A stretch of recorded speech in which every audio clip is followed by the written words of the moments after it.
Perfecto, Yasbet. Dejamos contigo al auditorio.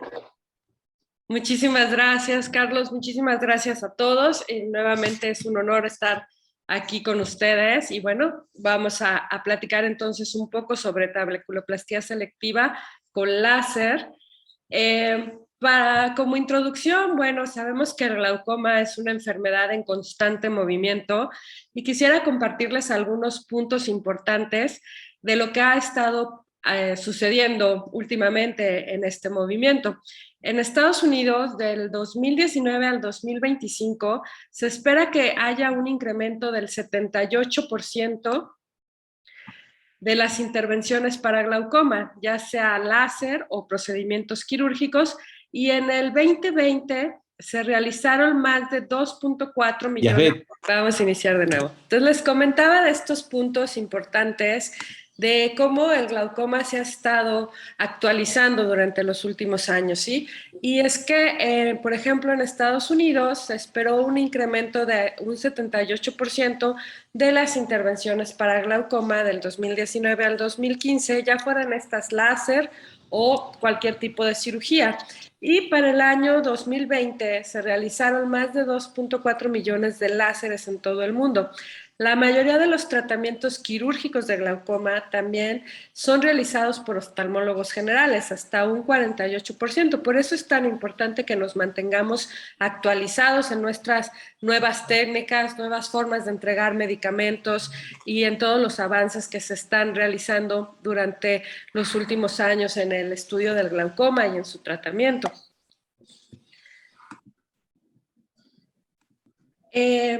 A pesar de todo eso, existe una gran falla de nosotros como oftalmólogos para poder controlar la enfermedad y evitar que progrese. Esto es debido en gran parte a que nuestra primera línea de tratamiento continúan siendo los medicamentos, y esto es lo que nosotros tenemos la obligación de modificar, ¿sí? ¿Qué pasa? ¿Por qué los pacientes no se ponen sus medicamentos? Bueno, según este estudio de no complianza, esto se debe en gran parte al costo de los medicamentos, son medicamentos caros y la gran mayoría de las personas en nuestros países no cuentan con una buena seguridad social que les permita el acceso a tratamientos de primera línea como son los análogos de prostaglandinas. Los horarios para la aplicación de los medicamentos, que en ocasiones es complicado estar cargando con el medicamento al trabajo o a las diferentes actividades de nuestros pacientes, así como también la polifarmacia, el hecho de traer varios frascos, se presta para confusiones y para que los pacientes no se apliquen el tratamiento como debe de ser, además de, bueno, los efectos adversos oculares y sistémicos que ya todos conocemos. Todo esto hace que nuestros pacientes fallen en la manera en cómo se aplican su tratamiento, y todo esto va a terminar y va a derivar en que el paciente tenga un mal seguimiento, un mal tratamiento, progresión de la enfermedad y finalmente pérdida de la visión. Eh, entonces, ¿qué es lo que nosotros debemos hacer para evitar todo esto? Bueno, tenemos que conocer las nuevas modalidades de tratamiento médico. Y en este artículo del 2019 nos explican cómo estas nuevas modalidades de tratamiento, en las cuales está también considerado el SLT, van a permitir que el paciente tenga un mayor éxito en su tratamiento, ¿sí? Entonces, en este artículo nos comentan cómo las tasas de adherencia y persistencia en glaucoma son relativamente bajas cuando lo comparamos con otras enfermedades crónicas como la diabetes, como la presión alta. Los pacientes con glaucoma tienden más a abandonar su tratamiento y a no aplicárselo de la manera correcta, y generalmente nos mienten cuando nosotros tratamos de hacer algún estudio para valorar si se las están poniendo como debe de ser o qué es lo que está pasando, por qué está progresando. Los pacientes tienden a mentir al decir cómo se aplican su tratamiento. Y el uso de estos nuevos métodos alternativos, llámese SLT o nuevas formas de tratamiento o mix, están mejorando esta función de evitar que progrese la enfermedad, debido a que al no necesitar que la cooperación de los pacientes, pues se obtengan mejores resultados. El algoritmo actual de tratamiento, entonces, como pueden ver, va desde lo menos invasivo hasta las intervenciones con mayor riesgo, y empezando por los medicamentos, lo cual fue lo que todavía nos comentan en las últimas actualización de las guías europeas para el tratamiento del glaucoma, donde se nos dice que iniciemos primero con una monoterapia de primera elección y que si esta no funciona o no se alcanza la pie o meta, entonces podemos pensar ya sea en SLT o en un segundo medicamento. Lo que estamos viviendo actualmente, a partir de, como veremos más adelante, los últimos reportes que han salido respecto a la trabeculoplastia selectiva, es que esta ya está compitiendo contra los medicamentos como primera línea de tratamiento. Entonces, ahora ya podríamos mover la trabeculoplastia selectiva con láser hacia el lado izquierdo de este esquema y ponerla ya sea entre trabeculoplastia selectiva o medicamentos. Desde el 2005, en que se publicó este artículo, los doctores Latina y Park nos explicaban del beneficio de la trabeculoplastia selectiva para el tratamiento de nuestros pacientes. Ellos lo describieron desde 1995, sin embargo, no fue hasta después de principios de los años 2000 que esto se fue haciendo cada vez más extenso y llegando a una mayor población para utilizar este tratamiento. Ellos lo describen en este artículo inicial como un método no invasivo para disminuir la presión intraocular hasta en un 30% y que actúa de manera selectiva sobre las células pigmentadas de la malla trabecular, y esto va a mejorar la salida del humor acuoso, que además es segura, bien tolerada y con pocos efectos adversos, y lo cual va a mejorar la adherencia del tratamiento. Entonces, la trabeculoplastia selectiva con láser utiliza un láser ND-JAK de doble frecuencia de pulso corto con una longitud de onda de 532 nanómetros que provee un pulso de 3 nanosegundos con un diámetro del haz de 400 milímetros. La luz láser va a ser absorbida por las células pigmentarias de la malla trabecular y esto va a producir un efecto de fototermólisis. La fototermólisis selectiva es la piedra angular del SLT y esto se debe a que actúa como un método que va a permitir que la energía se libere únicamente en las células pigmentadas de la malla trabecular. ¿Cómo sucede esto? Bueno, al crear un láser que sea absorbido por ciertas células únicamente, debemos de tener que estas células cuenten con un cromóforo intercelular. En este caso, de la malla trabecular, se va a tratar de la melanina, la que va a actuar como atrayente de la energía del láser y la va a capturar y va a evitar que esta energía se disperse hacia las células adyacentes. Se requiere además que el pulso del láser sea corto, y esto va a permitir generar y confinar el calor sin que se propague a los demás tejidos, como les estaba explicando. Entonces, las bases de la trabeculoplastia selectiva son en que se basa en el uso de pulsos cortos de baja intensidad sobre las células trabeculares que contienen la melanina, produciendo el efecto de fototermólisis de los gránulos de melanina sin coagular ni producir ninguna cicatriz, y esto va a hacer que se incremente el número de macrófagos que limpian el pigmento y facilitan la salida del humor acuoso, lo que nos da como resultado un tratamiento que, realizado con unos parámetros que son muy específicos, resultan en la absorción de la energía únicamente por las células pigmentarias, evitando el daño a las células adyacentes, y es por eso que se le da el nombre de selectivo.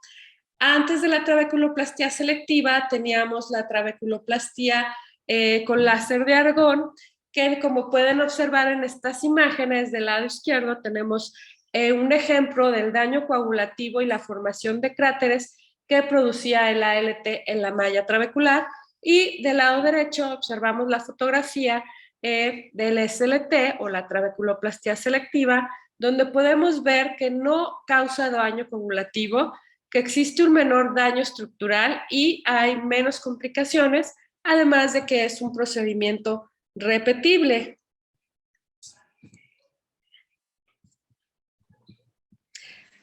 Existen 3 teorías por las cuales se supone que este procedimiento va a producir la baja de la presión intraocular. Una es la teoría biológica, en la cual nos dicen que la alteración de los componentes de la matriz extracelular por medio del flujo de energía del láser va a mejorar el flujo del humor acuoso. La otra es la teoría mecánica, en la cual nos dicen que la energía producida por el láser va a quemar el tejido y entonces va a ocasionar que el colágeno se contraiga y que esto va a crear una tensión que va a permitir que el canal uveoescleral se abra y la malla trabecular y el canal de Schlemm también se expandan. La otra teoría es la teoría de las vías proinflamatorias, en las cuales la citocina, los macrófagos, las interleucinas van a permitir que la trabeculoplastía selectiva tenga un efecto en la remodelación de la malla trabecular y en la reducción de la presión intraocular. Entonces, son estas 3 teorías las cuales nos ayudan a comprender un poco más de qué manera la trabeculoplastía selectiva con láser va a producir una baja en la presión intraocular de nuestros pacientes. Entonces, la trabeculoplastía selectiva mejora el flujo de salida del humor acuoso y actúa como un análogo de prostaglandina o similar a un análogo de prostaglandina. Esto hace que se afecte entonces el flujo de salida convencional y el grupo del doctor Alvarado comparan mucho cómo funcionan las prostaglandinas y cómo funciona la trabeculoplastía selectiva, ya que ambas afectan de una manera similar el flujo a través del canal de Schlemm. La reducción de la presión post-SLT y análogos de prostaglandinas son similares cuando se utilizan como una terapia inicial, produciendo una disminución de la presión intraocular de hasta un 25%, y de esto hablaremos un poquito más adelante. ¿Cómo se realiza este procedimiento? Generalmente se recomiendan realizar 50 disparos en 180 grados o lo que es igual, 100 disparos 360 grados. El tamaño del spot es de 400 micras y la duración debe de ser de 0.1 segundos. Los poderes varían desde 0.5 millijoules hasta 1 millijoules y se debe colocar sobre la porción pigmentada de la malla trabecular. La reducción de la presión post-SLT y prostaglandinas, como les decía en la diapositiva previa, son similares y pueden ser de hasta un 25% cuando se utilizan como terapia inicial. Ahora, ¿qué otra recomendación o qué otra cosa debemos de saber cuando estamos dando nosotros estos procedimientos? Es que el pigmento influye de una manera muy importante por todo lo que ya platicamos previamente. Las células con melanina en la malla trabecular son las que van a encargarse de atraer el láser, entonces si tenemos demasiado pigmento, esto va a alterar nuestro procedimiento. Entonces, a mayor pigmento debemos utilizar menor energía y esto es un punto clave debido a que cuando no somos conscientes de este hecho es cuando más podemos presentar en el posoperatorio problemas como trabeculitis, ¿sí? Entonces siempre disminuir la energía cuando veamos ángulos muy pigmentados como los vemos en la mayoría de nuestra población, ¿sí? Entonces, si tenemos un ángulo altamente pigmentado, debemos utilizar o iniciar nuestro tratamiento con 0.6 millijoules y si está ligeramente pigmentado, pues podemos iniciar con 0.9 o 1 millijoules sin problema hasta que veamos esas burbujitas que, como le llaman, de espuma de champán que están saliendo de cada que nosotros damos un disparo. Se recomienda que demos un disparo sí, un disparo no, un disparo sí, un disparo no, o como quien dice es dar uno, es dejar un espacio, dar otro, dejar un espacio, hasta que completemos los 360 grados de nuestra malla trabecular. Ahora, ¿cuál es el lente que se recomienda para este procedimiento? Bueno, obviamente los doctores Mark y Latina crearon su lente.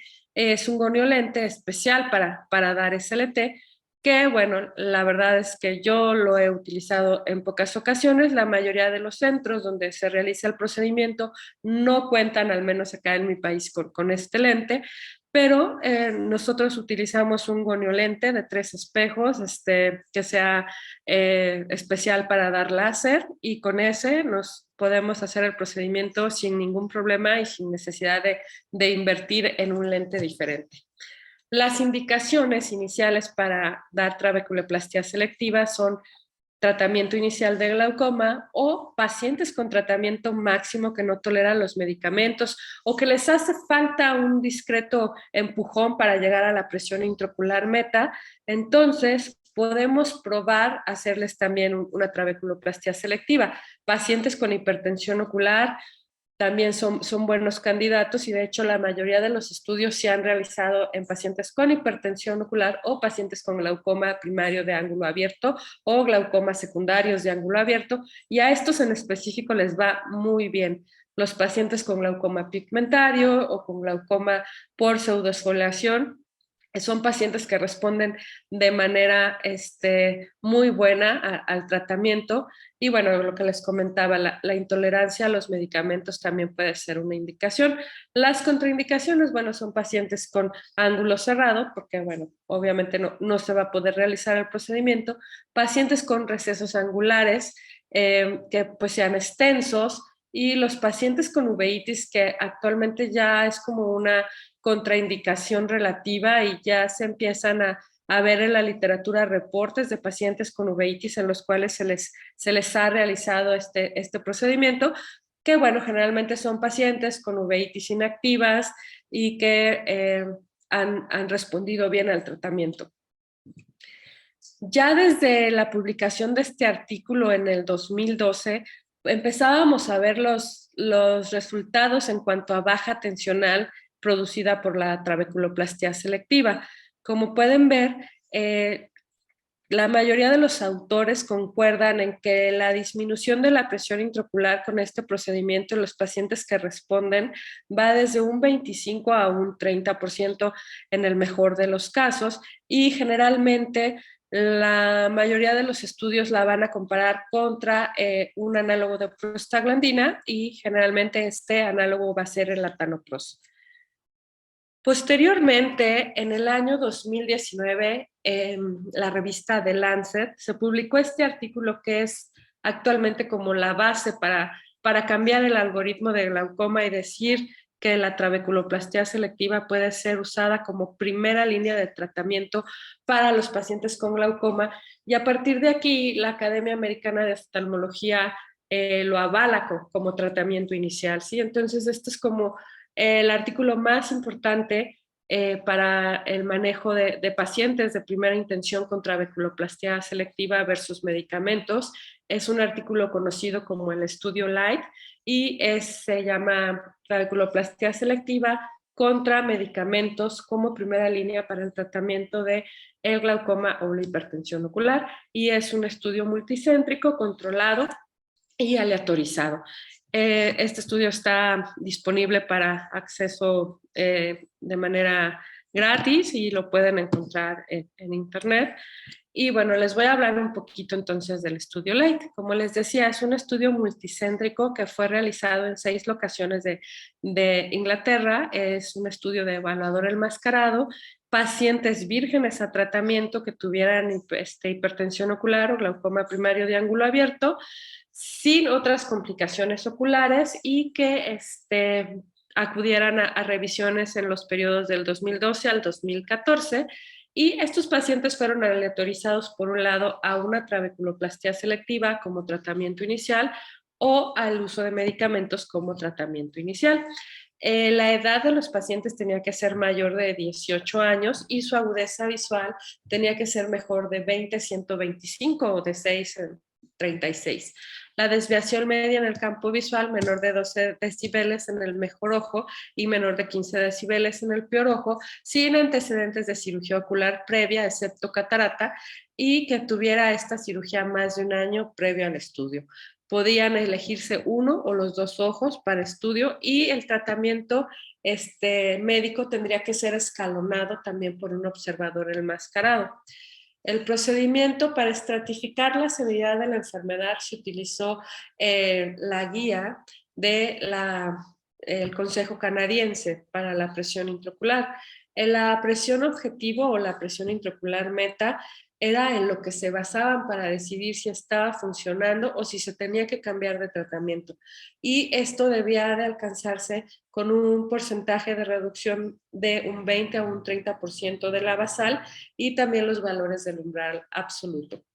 Para decidir si iba el paciente a estar en el grupo del SLT, se le tenían que realizar un procedimiento de 360 grados de tratamiento, o lo que es igual a 100 disparos que no se sobrepusieran, o igual a 25 disparos por cuadrante, con valores de 0.3 a 1.4 milijoules, y estaba permitido un retratamiento.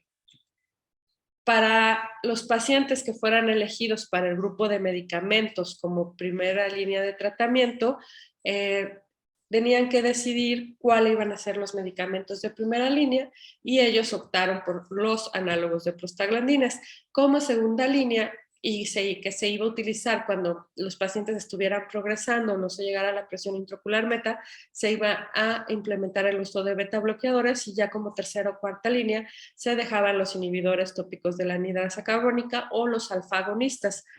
Entonces, ¿cuándo se escalaba el tratamiento? Número 1, cuando había evidencia fuerte de progresión, independientemente de que la presión estuviera bien, o cuando la presión no hubiera llegado a la presión meta o presión objetivo por más de 4 milímetros de mercurio en una visita, o cuando hubiera menor evidencia de progresión, pero que también se estuviera no llegando a la presión objetivo por menos de 4 milímetros de mercurio, o sea, que los pacientes estuvieran fuera de la presión objetivo por 1 milímetro de mercurio, pero que estuviera dudosa la progresión, entonces se decidía escalar el tratamiento.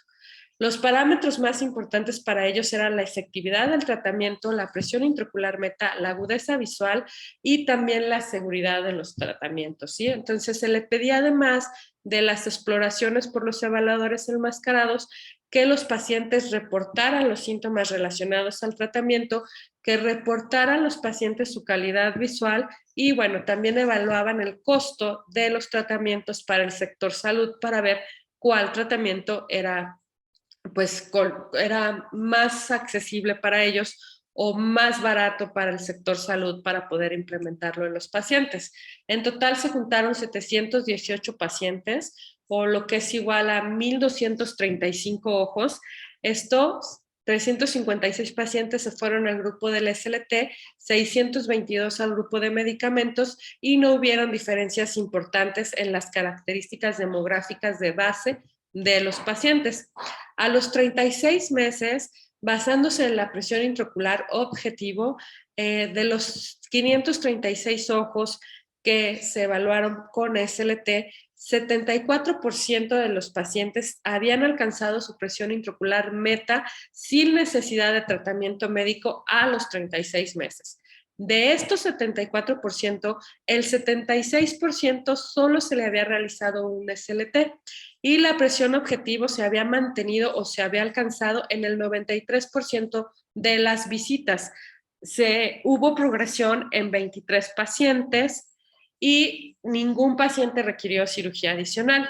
En el grupo de los medicamentos de 526 ojos, un 64% de los pacientes alcanzó la presión intraocular meta con un solo medicamento. Y con un solo medicamento, la presión objetivo se mantuvo en el 91% de las visitas. De estos 64% del total de los pacientes, hubo progresión en 36 pacientes y 11 pacientes requirieron cirugía adicional para poder controlar la presión intraocular. No hubo diferencia significativa en la mayoría de los cuestionarios, excepto en el de calidad de vida, donde reportaba los síntomas de los pacientes secundarios al tratamiento, y bueno, obviamente esto fue para el grupo de pacientes con tratamiento médico. Hubo un mayor incremento en el tratamiento en el grupo de medicamentos, hubo mayor deterioro en el grupo de medicamentos, mayor cirugía de catarata en el grupo de medicamentos, mayor cirugía de glaucoma en el grupo de medicamentos, mayores efectos adversos relacionados a los medicamentos y mayor costo en el grupo de los medicamentos que en el grupo del SLT. Este estudio tiene además como estudios derivados o estudios rama donde también se evaluaron otras cosas, ¿no? Y bueno, esta es una parte del reporte de este estudio que se enfoca básicamente en la progresión del campo visual y ellos también reportan que en el grupo del SLT hubo una menor progresión del glaucoma. Entonces, conclusiones del estudio LIGHT, el SLT elimina los problemas de adherencia a los medicamentos en 74% de los pacientes. Sus limitaciones es que pues, es un estudio realizado en Inglaterra y que va a tener diferencias debido a las diferencias en raza en otros países y que bueno, que el seguimiento es relativamente un seguimiento corto a 3 años, pero se observó que la presión diurna se encuentra más estable con la trabeculoplastia selectiva, lo que nos va a producir menor progresión y menor número de cirugía y también va a tener un menor costo, ya sea para el paciente o en estos casos de países donde se tiene una buena cobertura del sector salud, pues va a ser un menor costo para el gobierno. Relativamente se observó una baja tasa de complicaciones. No existe un efecto sistémico indeseable con el SLT, que es algo que debemos de recordar y que es un punto clave de este tratamiento y que ustedes pueden siempre decirle al paciente que, bueno, el peor escenario es que o no baje la presión intraocular, se requiera un retoque o que pueda haber una inflamación que requiera un manejo, ya sea para la hipertensión ocular extra o para controlar esa inflamación, pero no va a tener una complicación sistémica.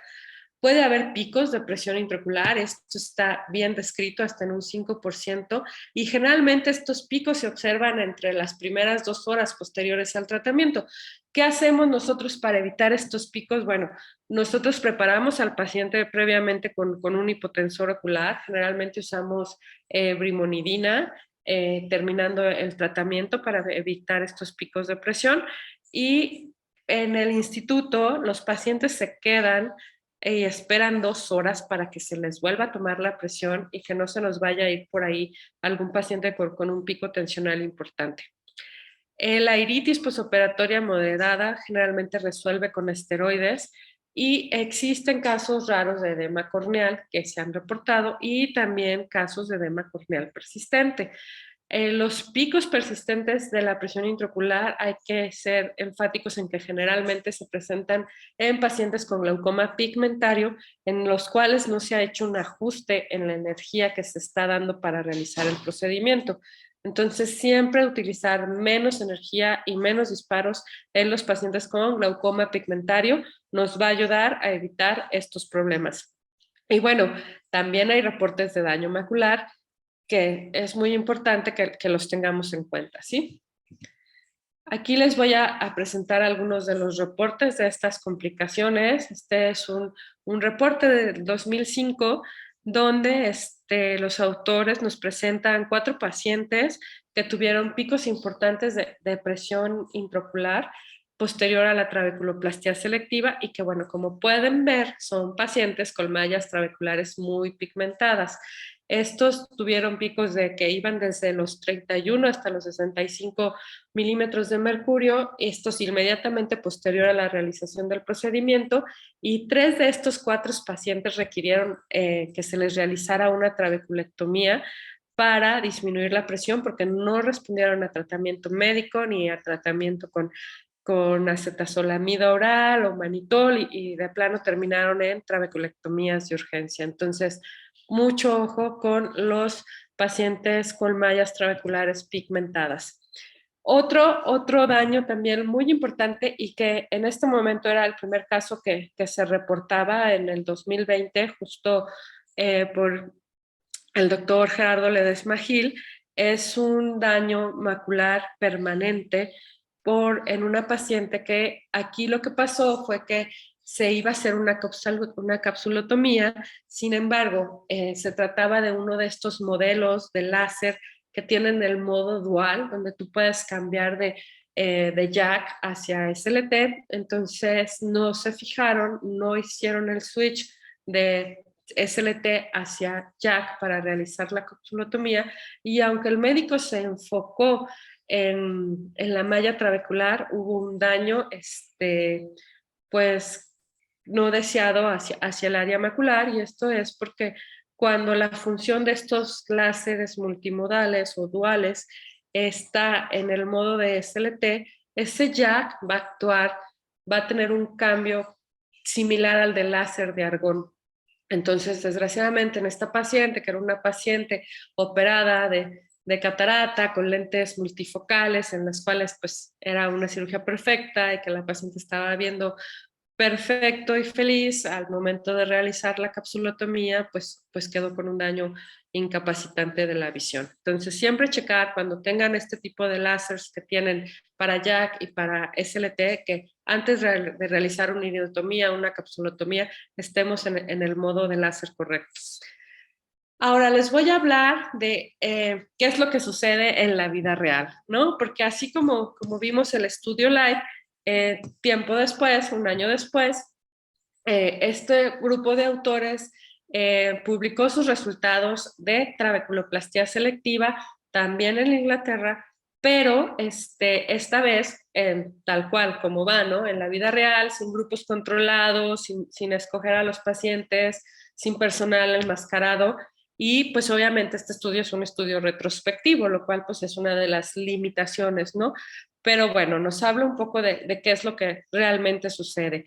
Aquí solo estaba pacientes que se les había hecho un solo SLT, que es otra de las diferencias importantes con el estudio Light, y que bueno, es por eso que vemos tasas de éxito del tratamiento mucho más bajas que las reportadas en el estudio Light. Entonces, ellos refieren que de los 5 centros en los que se realizó este tratamiento, y un éxito del 70% a los 6 meses, del 45% a los 12 meses y de un 27% a los 24 meses. Entonces, el éxito o la función del tratamiento va disminuyendo conforme va pasando el tiempo, y bueno, el hecho de que solo se les hubiera permitido un tratamiento con SLT, pues nos puede dar una idea de cómo es que funciona realmente la efectividad de la trabeculoplastía en pacientes no controlados, no seleccionados, en los cuales no se realizó el tratamiento de primera elección, sino que ya tenían otro tipo de manejo. Entonces, aquí todas estas variables influyeron en que el tratamiento no fuera tan exitoso como en el estudio Light. Y esto es algo muy importante, porque si nosotros realizamos la trabeculoplastia selectiva como primera elección en pacientes bien escogidos, pues nuestros resultados van a ser diferentes. Entonces, este otro estudio del 2008 nos habla entonces de que no se trata de qué láser hay que darles, ¿no? Sino la real pregunta es qué paciente debemos aplicar este tipo de tratamiento. Y para responderlo, pues ya tenemos otros artículos que nos ayudan a determinar de una manera más eficaz cuáles son los pacientes ideales para iniciar este manejo. Entonces, como lo mencionamos y basados en los resultados del estudio LAD, pues un factor muy importante es que sean tratamientos de primera elección. Los otros factores asociados a mayor tasa de éxito, según este estudio del 2020 de los predictores de éxito para trabeculoplastia selectiva, es los pacientes que tengan presiones basales mayores. Entre más alta sea la presión intraocular basal, mejor les va a ir a nuestros pacientes. Y la otra, los pacientes con glaucoma pigmentario les va a ir mejor que los pacientes que no tienen casi pigmento en la malla trabecular. Esto fue lo que salió estadísticamente significativo. Sin embargo, también los pacientes con pseudoesfoliación, eso es otro de los grupos que, aunque no fue estadísticamente significativo el resultado, también es de los que mejor les va, ¿no? Y otra cosa que se ha visto en un estudio con más tiempo Este es otro estudio también de valores predictivos. Aquí los autores encontraron que los ojos a los cuales no se les había dado tratamiento con análogo de prostaglandina como tratamiento previo, respondieron de una mejor manera al SLT que a los ojos que ya habían sido tratados previamente con SLT. Y esto es pues muy lógico, ¿no? Si ya tienes un paciente que está ya con análogos de prostaglandina, si después tú le vas a hacer un SLT, pues no va a ser la baja tan importante como si es un paciente de virgen que no ha sido tratado previamente, ¿no? Porque finalmente los dos procedimientos tienen un mecanismo similar de cómo bajar la presión intraocular. Entonces, si ya el análogo de prostaglandina está haciendo ese mecanismo, pues no va a servir de mucho o no te va a dar un beneficio extra a agregarle el SLT, ¿no? Entonces, otro punto muy importante o otro punto de controversia en el SLT ha sido que si el SLT funciona creando una inflamación específica de las células de la malla trabecular y modificándolas, debería o no debería de usarse el antiinflamatorios, ya sean esteroideos o no esteroideos, posterior al tratamiento, y si su uso modificaba los resultados del SLT, ¿no? A largo plazo. Como ustedes saben, los resultados generalmente de una trabeculoplastia selectiva no los vamos a ver de manera inmediata. Para saber realmente cuál fue la baja de presión de nuestros pacientes, tenemos que esperar 6 semanas, un mes a 6 semanas de realizado el procedimiento. Entonces, en este estudio, conocido como el estudio SAL, que son esteroides después de trabeculoplastia, se determinó si efectivamente era contraproducente a colocar gotas desinflamatorias en los pacientes. Y como pueden ver, ellos concluyen que las mejores reducciones de la presión intraocular a las 12 semanas ocurrieron en ojos que estaban tratados ya sea con esteroide o con gotas de antiinflamatorio no esteroideo. Entonces, con este estudio se desmiente el hecho de que no se deben de colocar gotas antiinflamatorias en el postoperatorio del SLT. De hecho, el uso de los medicamentos antiinflamatorios no esteroideos y los esteroideos van a producir mejores resultados. Y con una diferencia muy chiquitita, los no esteroideos sobre los esteroides, pero tampoco fue estadísticamente significativa. Entonces, con confianza podemos colocar en nuestros pacientes este tipo de medicamentos sin tener un decremento en el éxito de la trabeculoplastia selectiva. Y bueno, pues ya para concluir, la falta de adherencia al tratamiento va a llevar a los pacientes a una fluctuación de la presión intraocular y esto consecuentemente los va a llevar a la pérdida visual permanente. La trabeculoplastia selectiva, como vimos en el estudio LIGHT, elimina los problemas de adherencia a los medicamentos hasta en un 74% de los pacientes cuando se utiliza como tratamiento de primera elección y estabiliza la variación diurna, disminuyendo la progresión y la necesidad de cirugía.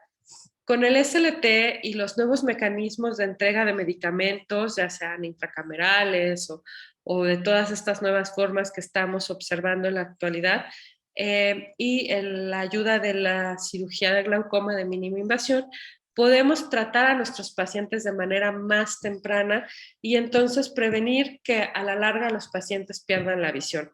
Pero para poder lograr todos estos cambios, primero debemos cambiar nosotros, cambiar nuestra manera de pensar para poder cambiar el manejo de glaucoma de una manera permanente.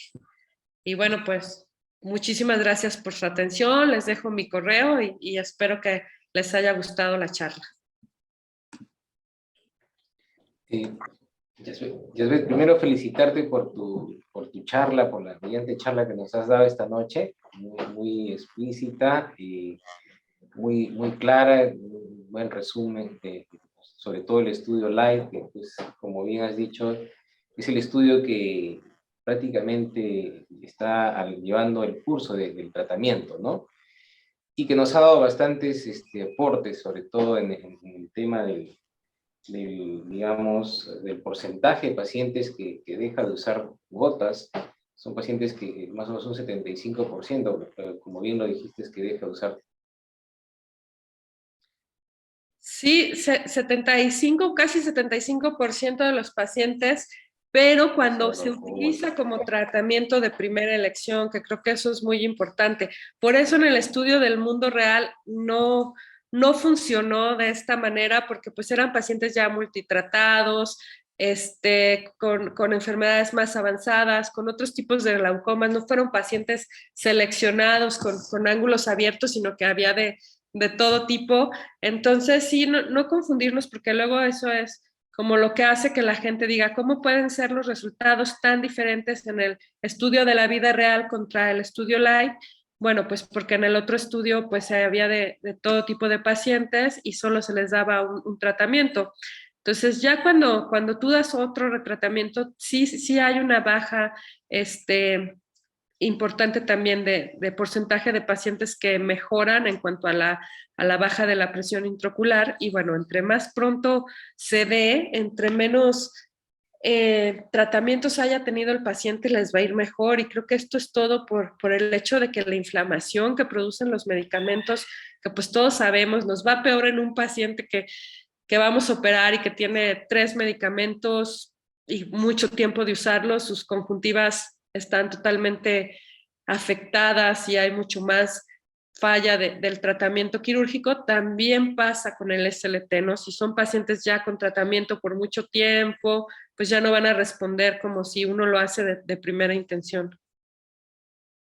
Ok, clarísimo. Entonces, del auditorio, por ejemplo, tenemos una pregunta que dice, noches, ¿cuánto tiempo espera para hacer un retratamiento y nuevamente retratar los 360 grados, ¿no? Sí, esto es importante porque mucha gente dice, no, es que yo primero les hago 180 y me espero y entonces si los voy a retratar le doy a los otros 180, o sea, si lo hice inferior, ahora lo hago superior. Yo me acuerdo mucho, bueno, no viene el caso con la pregunta, pero que cuando hacíamos ALT siempre dábamos el hemisferio inferior porque como hacía sinequias no queríamos afectar el cuadrante superior, el hemisferio superior por si después venía una cirugía filtrante, ¿no? Entonces, así empezaron con el tratamiento del SLT. Muchos médicos solo trataban igual que el ALT, el hemisferio inferior, y entonces, pues, había mucho mayor tasa de retratamiento. Entonces, ya eso se quitó y ahora casi todos damos 360 grados de inicio, pero a la hora de volver a hacer retratamiento dicen otra vez en el mismo lugar, pues sí, otra vez en el mismo lugar y generalmente yo me espero 3 meses al menos para hacer un retratamiento. La verdad es que ahí vi que había otra pregunta de la tasa de retratamiento. Creo que ahí también va a influir muchísimo en el tipo de paciente inicial, pero en general se dice que si tú lo das como primera opción de tratamiento, el retratamiento es aproximadamente un 30% de los pacientes. Sin embargo, también hay un 10% de los pacientes que no van a responder a SLT. Es como los análogos de prostaglandinas, que hay pacientes no respondedores. Y también de estos pacientes que llego a darle tratamiento, a mí lo que más me ocurre, aunque ya traigan tratamiento y todo, si yo doy un SLT, es que el retratamiento, bueno, su eficacia va disminuyendo después del tercer, cuarto año. O sea, la verdad es que no me pasa que al año yo esté haciendo un retratamiento, no. Si el paciente jaló desde el principio, si le funcionó bien, si bajó la presión bien desde el principio, se mantiene más de 4 años. Pero hay pacientes, pocos, pero que sí, que das el primero y no funciona, a los 3 meses el segundo, y les va bien, pero entonces al año pierde efecto. Entonces, soy de la idea de intentar un retratamiento y si ya no funciona, ya pasar a otra cosa. Clarísimo, clarísimo, clarísimo. Muy, muy bien. Por aquí una pregunta más, ya tenemos, ¿tiene experiencia con el PSLT? ¿El manejo por postláser es similar al SLT? ¿Cuándo vuelve a tratar si no veo que baja la PIO? Ok, vuelvo a tratar a los 3 meses. El PSLT no sé si sea el que nosotros conocemos como MLT. que es como Ah, todavía usos más pequeños. es un láser, claro, es un láser en patrón que llamamos, ¿no? Sí, sí, sí. Nosotros le decimos MLT, el que se Ah, utiliza, ok, que viene con la cuadrícula para hacer también el de fondo de ojo, ¿no? El de argón de exacto, reflejo. ¿Sí? sí, sí. Sí, sí lo tuvimos en el instituto. La verdad no tengo mucha experiencia con él porque nos daba la sensación de que como no veíamos las burbujas de champán, sentíamos que no estábamos haciendo nada y no sé si eso influyó en que no lo usáramos y que no le tuviéramos como que mucha confianza. En teoría la literatura dice que los resultados son buenos, pero me llama la atención que no hay como tanta publicación al respecto, como que no, yo esperaría que ya después de que pasaron unos años ya no estuviéramos hablando de SLT, sino que se hubiera cambiado a MLT o PLT, pero no, o sea, como que mucha gente no lo utiliza y bueno, en nuestra experiencia fue eso, que decías, ay, no siento que no le estoy haciendo nada, sí irá a funcionar y sí funcionaba, pero finalmente no nos quedamos con el módulo que viene en el Pascal para realizar ese tratamiento. Ok. Ya ves, Carlitos, quería hacer una pregunta ahí. Sí, sí, adelante, adelante. Carlos. Ya ves, una pregunta. Ahí en tu tratamiento posoperatorio, eh, o sea, muchos dan esteroides, ¿no? Pero ahí te comento que tuve una experiencia mala en un paciente y de picos hipertensivos al darles esteroides en el posoperatorio. Bueno, y desde ahí nunca más, ¿no? O sea, doy no esteroideos. Eh, en tu caso, ¿qué tratamiento estás dando? A mí me gusta mucho utilizar un tratamiento no esteroideo. También, una porque sí, ¿no? Siempre te queda la sensación de, ¿y si es respondedor? ¿Y si le doy el esteroide y se le sube la presión? Entonces, por ese lado, a mí tampoco me gusta utilizarlos.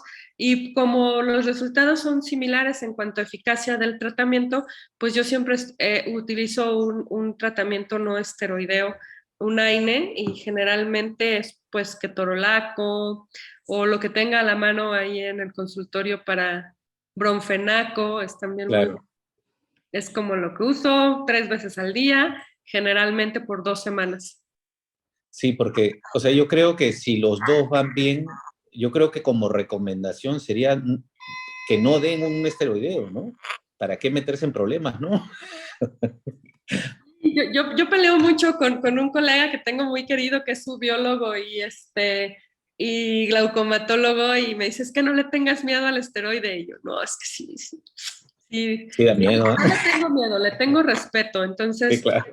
es como tú dices, si tengo la opción de usar un no esteroideo, pues uso el no esteroideo. Ahora, cuando me llaman que ya hicieron un SLT y trae una uveitis así horrible porque le dieron mucho poder y pues les hizo ahí una trabeculitis, pues ahí sí les meto el esteroide a todo, pero pues ahí ya lo que quiero es bajarles pues la inflamación, ¿no? Y las secuelas, porque sí he visto hasta catarata, sinequias, así, por tratamientos mal dados. Y bueno, los vemos mucho en el instituto. Gracias, Joel. Doctora, yo quería, bueno, primero felicitarla por su ponencia. Excelente, muy buena revisión. Gracias por su experiencia, además. Y quería consultarle en base a eso justamente el tema de la potencia que se puede usar. ¿Cómo maneja aquellos pacientes que a veces tienen un pigmento mínimo o a veces prácticamente no tienen pigmento en la malla trabecular? ¿Maneja parámetros altos de potencia o decide no tratarlos? ¿Cómo enfoca a estos pacientes? Híjole, sí les doy la oportunidad de hacerle el tratamiento, siempre explicándole que bueno, que existe una posibilidad de que no responda.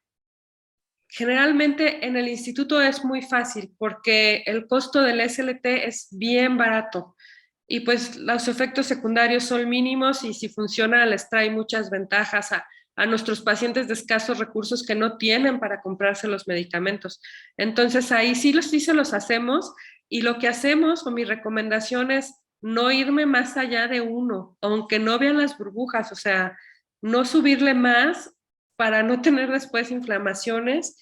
Y entonces, pues hay casos en que sí no se ve ninguna burbuja porque no tienen nada de pigmento el trabéculo. Y lo que he visto es que estos pacientes sí responden, pero el menor grado, o sea, no les va tan bien como al pigmentario o al pseudosfoliativo. También no les va bien a los glaucomas como juveniles, que no son por esteroide, porque los jóvenes que son por esteroide les va muy bien, pero cuando es como más tipo congénito, no les va nada bien. O sea, yo creo que la obstrucción se encuentra a otro nivel y no les sirve. Entonces, son como las dos cosas que sí digo, no, este chavo no hay que hacérsela. Y sí se los doy, pero no responden igual. Gracias, doctor. De nada. Por ejemplo, Yasmith, en el caso justo que trataste, por ejemplo, como comentaste, pacientes con glaucoma juvenil, muchas veces, a veces ellos manejan presiones bastante elevadas, ¿no? Es un glaucomas que se comportan un poquito más agresivos, tal vez en estas etapas tan tempranas.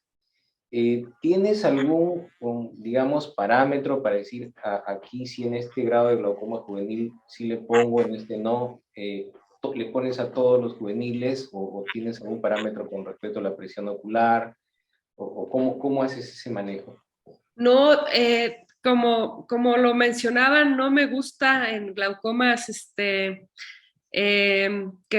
creo que son más congénitos o juveniles, no responden bien al SLT, no les va bien, entonces en ellos generalmente pasar a un procedimiento más agresivo es como la opción y pues generalmente el procedimiento acá va a ser una trabeculectomía. Porque ni siquiera la ciclofotopagulación les va bien. Sí, exacto. Son bien rebeldes, ¿no? Bien refractarios son a los Sí, tratamientos. les va muy mal, pobres. Sí. Doctora, una consulta más, disculpe.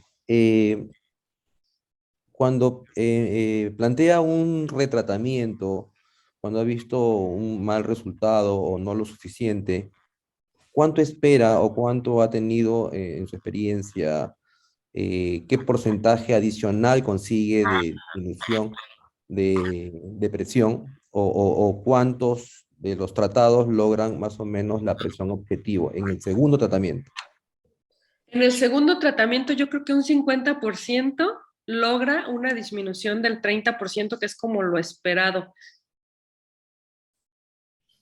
Ok, o sea, aumenta un 50% de aquellos pacientes, del total de pacientes, Del total, sí. 50% de los que fallaron logran entrar dentro del rango esperado. Y yo le explico al paciente que es como un volado de que con un retratamiento pueda efectivamente hacer efecto en la trabeculoplastía. Y Ahora, cuando les preguntan los pacientes cuánto va a durar el tratamiento, ¿qué les dice? yo les digo que generalmente está descrito hasta 5 años en los pacientes que responden bien, pero que hay pacientes que a los 6 meses los estamos retratando. Entonces, yo creo que aquí nosotros tenemos que ser como más claros en eso y no tenerle miedo o pena a retratar o a proponerle o explicarle al paciente desde un inicio que hay posibilidad de retratar, porque creo que como glaucomatólogos somos como a veces muy inocentes o a veces tenemos expectativas muy altas de que si proponemos algo es porque queremos estar 100% seguros de que le va a funcionar. Y la verdad es que creo que tenemos que cambiar un poco en esta manera de pensar. Finalmente, pues en retina hay tratamientos que se dan cada mes y no es culpa del retinólogo que lo haya hecho mal, sino pues el antiangiogénico va cada mes, ¿no?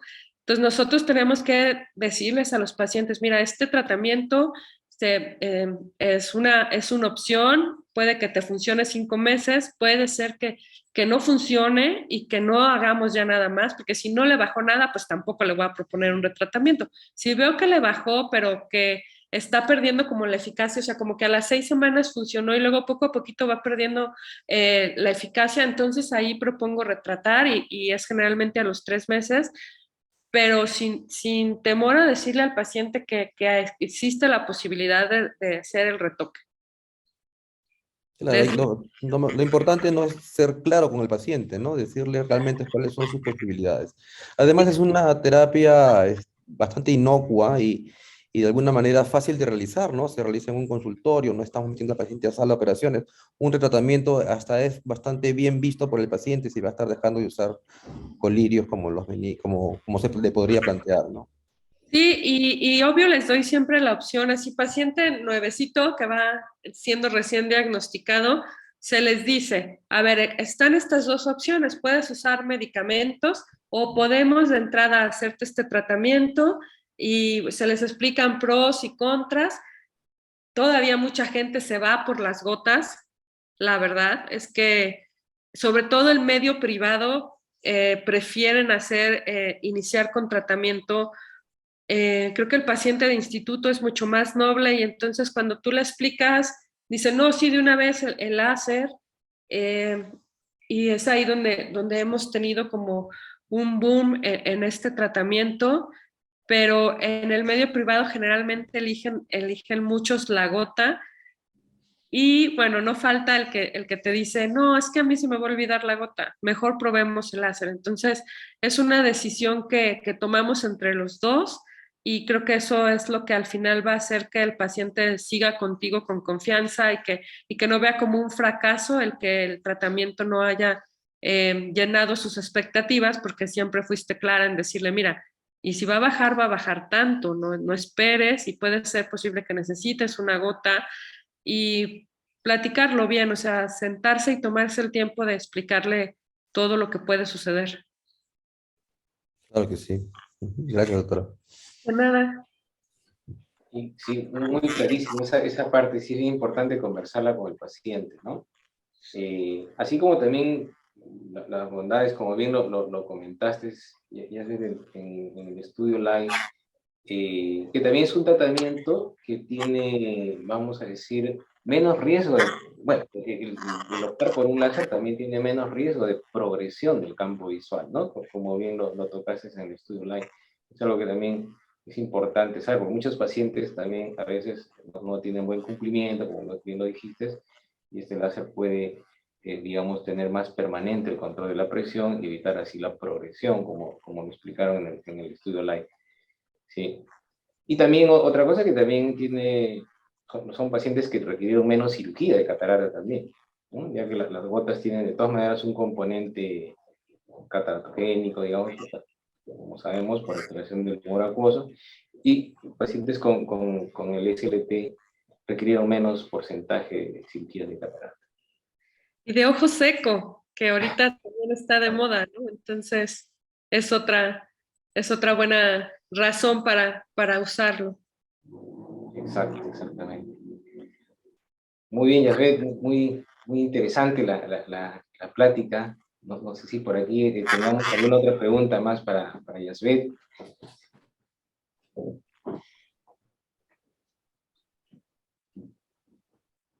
Bueno, sin más que decir, Yasvet, agradecerte por la presentación, felicitarte nuevamente. Gracias por estar con nosotros con el capítulo peruano de glaucoma, presidido acá por el doctor Rafael Borges, y los past presidentes, que está Juan Carlos Izquierdo también, y todo el auditorio que ha estado muy conforme.